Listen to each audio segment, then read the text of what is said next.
My dear friends, we love you so very much. There are so many energies vying for your attention at all times upon your earth. There are people who want your attention, television stations that want your attention, thought forms that want your attention, and even those sitting quietly in their homes, wishing for someone to reach out and help them. There are animals silently telepathing. Is it time for dinner? And plants sending energetic signals that they'd like a drink of water. Indeed, your entire universe is in a dance of energetic communication, with each being and each thing broadcasting their desires for the entire universe to hear. Most people do this quite unintentionally. You wish someone would be kind to you. You wish your boss would notice your work. You wish your spouse would pick up after themselves, or perhaps notice the care you put into today's offerings. You wish your dog would stop barking and your cat would sit in your lap. You wish your kids would call more often and your political leaders would align more with your values. Dear ones, all these wishes are wonderful. You are being you, broadcasting your desires to the universe, and so is everyone else. This would be overwhelming if it were not for vibrational law. The way the universe works, and we've said it many times, is that you connect with those who are on a similar signal to your own. What you say is not your signal. What you think is not your signal.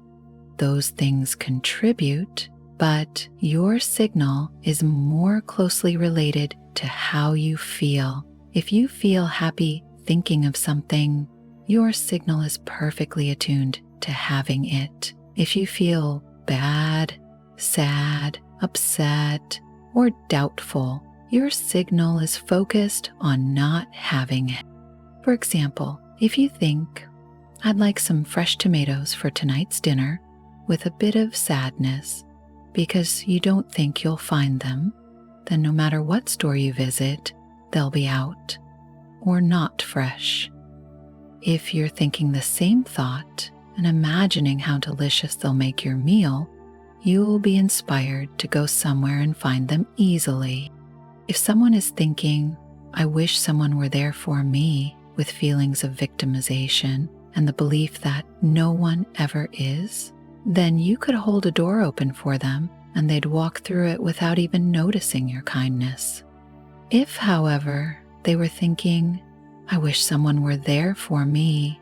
I love when people are kind. It makes me feel hopeful and connected, and today I'm in need.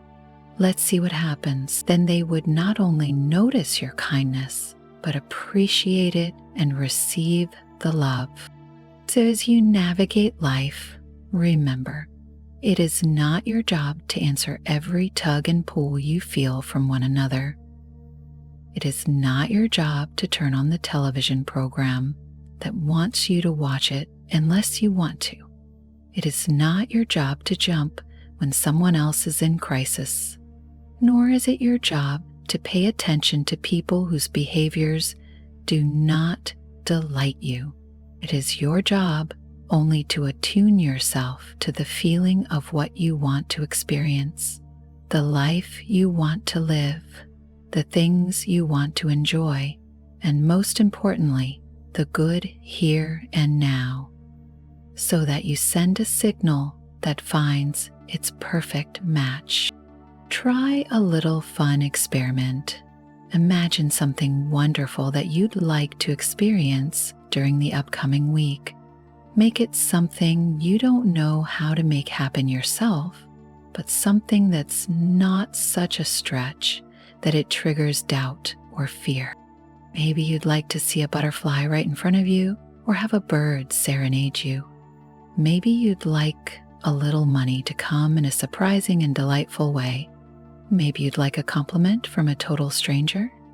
Maybe you'd like an answer to a question you haven't had time to figure out, or a burst of inspiration to put some pep in your step again. Choose something you can't do for yourself, but that you can believe is possible. Big or small, doesn't matter, as much as your ability to attune to it. Now ask yourself, how will I feel when I see or experience this? Imagine the delight of your signal hitting its target, so to speak. Imagine your happiness at feeling connected to the energetic universe. Perhaps you'll feel relieved, happy, or inspired. Imagine that feeling. Then, as you go through the week, make it your only business to feel as good as you can. Look for things to feel good about. And every now and then, look forward to that thing you thought about. See what shows up. Imagine yourself as a radio and be mindful of the signals you emit so you can correlate them with what comes back. As you prove to yourself that you are both receiver and transmitter, you'll better understand this amazing dance of life. You'll feel more empowered as the tuner that you are. You'll realize you have more control over what comes into your experience and grabs your attention than you ever thought possible. And to all of you dear empaths, you'll realize that you need not take on the frequencies of others. You don't have to jump to answer the cries. You only need to manage your own tuner a little more diligently so you can attune to the more pleasant frequencies life has to offer. Even in a crowd, you can focus on the beauty in some souls. Even around those having a heated debate at work, you can tune into how much each one cares. Even when you witness events you can't stand, you can focus on the courage of the souls who placed themselves in such conditions, many of them angels, participating in a world awakening. Look for the good, dear ones. Allow yourselves to tune into the good around you. Don't just accept the loudest broadcasts of those vying for your attention. You get to choose. You get to tune. And in so doing, you reclaim your power to experience this great buffet of life however you choose. God bless you. We love you so very much. The angels, greetings. The brilliance of the sky at night is a constant source of amazement for anyone who chances to gaze at the stars at night. The sheer number of stars is, no doubt, mind-boggling, and the sheer size of the Milky Way galaxy, let alone the universe, cannot even really be processed by the human mind. Let me tell you that the size of the universe is not an issue when it comes to communicating with other planets or star systems if you are able to tune into the frequencies of those worlds. I am not talking about radio transmission here, rather vibrational frequencies. Most vibrations of beings from other planets are that of the fifth dimension. They have achieved a state of oneness with the universe. They therefore have no judgment about the state of the human consciousness, but they are most concerned with how the low vibrations emitted into the universal consciousness is affecting their worlds and others. They are willing to assist people on Earth to raise their vibrations and to access their knowledge, as long as those who do so use the wisdom for the greater good, not for their own profit and gain.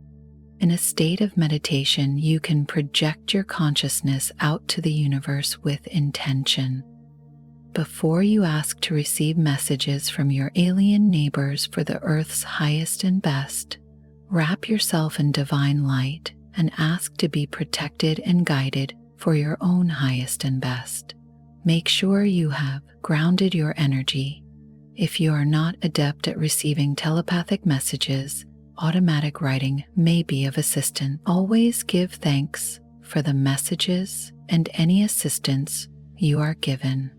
It is time for all humans to step up and begin to heal the damage that has been done by the human ego. Sending healing to the earth and each other is vitally important, and finding ways to receive and interpret messages from the angelic and alien realms will be of great assistance to you should you wish to commit to this quest.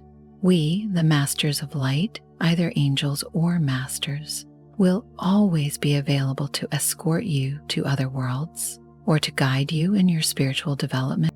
I am Archangel Jophiel,